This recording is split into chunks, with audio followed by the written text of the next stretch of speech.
Baik, adik-adik, kita lanjutkan lagi di bagian kedua pembahasan kita untuk pekan kedua ini, bahwa kalau kita bicara wawasan nasional suatu bangsa, tentu dipengaruhi oleh pandangan geopolitik bangsa yang bersangkutan. Lalu, apa pandangan bangsa Indonesia terkait geopolitik? Nah, kalau kita bicara pandangan bangsa Indonesia terkait geopolitik, ada konsep wawasan Nusantara.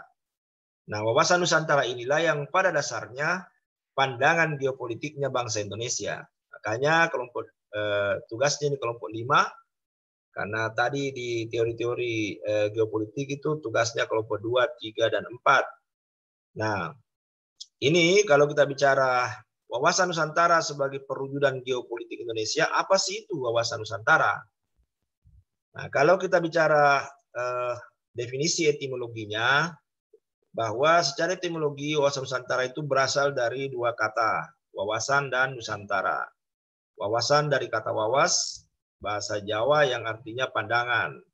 Nusantara itu gabungan dua kata, nusa dan antara.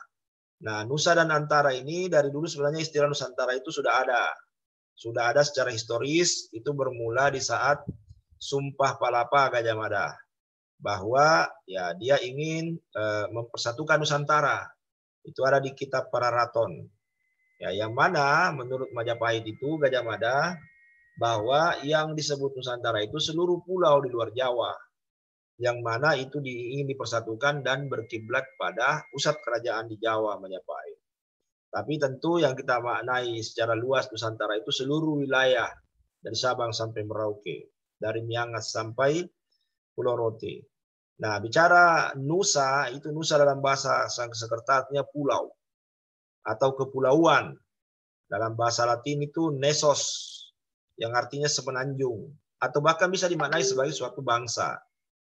Kalau kita bicara Nusa dalam bahasa Inggris itu kan nation, ya bangsa dalam bahasa Inggris.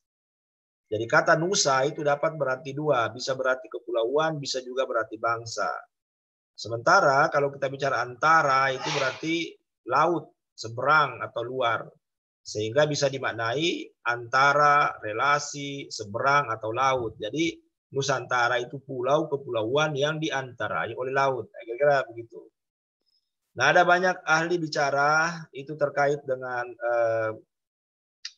Nusantara ini. Di Kongres Pemuda juga ada, di saat Kongres Pemuda kedua di 1928 yang melahirkan peristiwa Sumpah Pemuda itu sebenarnya sudah ada istilah itu. Jadi istilah Indonesia itu sudah menjadi pengganti Nusantara. Ya, nama Indonesia berasal dari kata bahasa Yunani Indo, Hindu ya, Hindu, India, Nesia, Nesos seperti pulau. Jadi kata Nusantara itu bisa dipakai sebagai sinonim dari kata Indonesia yang menunjuk pada wilayah sebaran pulau-pulau yang berada antara dua benua dan dua samudera.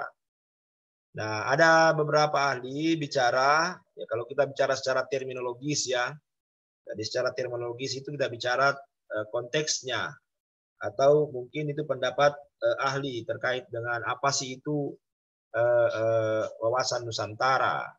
Nah, di sini kalau kita lihat dalam konteks ketetapan MPR, di situ ada bahwa wawasan Nusantara itu cara pandang dan sikap bangsa Indonesia mengenai diri dan lingkungannya dengan mengutamakan persatuan dan kesatuan bangsa serta kesatuan wilayah dalam penyelenggaraan kehidupan bermasyarakat, berbangsa, dan bernegara. Ini juga sejalan dengan Lemhanas ya. Cuma Lemhanas kan ya menambahkan bahwa ya yang serba beragam dan bernilai strategis. Kemudian dia tambahkan lagi untuk mencapai tujuan nasional kita. Jadi ya cara pandang ini, cara bersikap ini diharapkan bisa membawa bangsa pada pencapaian tujuan. Nah, sehingga disimpulkan bahwa wawasan Nusantara itu adalah cara pandang dan sikap bangsa Indonesia tentang dirinya yang bhinneka. Artinya ya bangsanya beragam, bangsanya majemuk, bangsanya plural, serta lingkungan geografinya yang berwujud negara kepulauan. Banyak pulau, puluhan ribu pulau yang kita punya, baik besar maupun kecil, berdasarkan Pancasila dan Undang-Undang Dasar 1945. Jadi kata kuncinya atau intinya sebenarnya, atau hakikat atau esensinya ini, wawasan Nusantara ada dua. Pertama adalah bagaimana terwujudnya persatuan bangsa, Yang kedua adalah bagaimana terwujudnya kesatuan wilayah. Jadi kalau bicara bangsa itu persatuan. Kenapa? Karena di dalamnya ada perbedaan. Kalau bicara kesatuan wilayah, kesatuan kan bumi, daratan, lautan, udara di atasnya satu kesatuan. Karena ini kan benda mati, jadi kemudian bisa dalam konteks kesatuan. Tapi kalau persatuan itu karena di situ ada agama berbeda, suku berbeda, ya, sehingga persatuan itu bermakna adanya hal-hal yang berbeda yang bersatu. Makanya sila ketiga kita persatuan. Nah, inilah kalau kita bicara wilayah, ya, kita punya wilayah itu dengan wilayah laut kita yang luas, 80% wilayah laut kita. Ini juga akan ada kaitannya dengan deklarasi Juanda ini. Nanti kita lihat di Gatra Geografi, ya. Karena sebelumnya kan bukan 12 mil, tapi 3 mil. Kemudian ini kan ada Laut Nusantara, ada Laut Teritori, ya. Dari barat ke timur, dari utara ke selatan itu sangat panjang. Kalau Indonesia katanya ini petanya dibentangkan di Eropa, maka dia bisa menjadi 10 negara, begitu luasnya, ya. Berikut tentu sumber daya alam di dalamnya. Karena kita ada di daerah Tulistiwa, iklimnya tropis, tentu fauna, floranya beragam juga. Musimnya juga bersahabat, ya. Jadi iklimnya tropis, musimnya ya ada musim kemarau, ada musim hujan. Iya, kemudian kalau kita bicara bangsa, ya, ini agamanya banyak, suku bangsanya punya budaya yang banyak. Karena kalau bicara budaya kan ada ide gagasan, ada pola tindakan, ada benda hasil karya, itu wujud budaya menurut Prof. Puncaraningrat. Kalau bicara unsurnya ada 7, disebut dengan cultural universal, ada bahasa yang berbeda-beda. Ini kan kita punya bahasa banyak ini, 700 bahasa di Indonesia, walaupun tulisan cuma 4. Suku bangsanya ribuan. Nah, inilah Indonesia. Nah, kemudian itulah kira-kira gambaran untuk kemudian kita bicara apa itu geopolitik, apa itu wawasan Nusantara sebagai perwujudan geopolitik.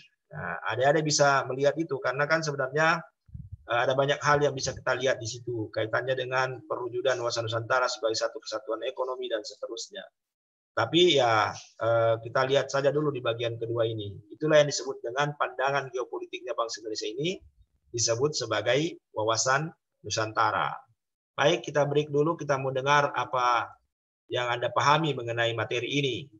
Nanti sebentar kita lanjutkan lagi.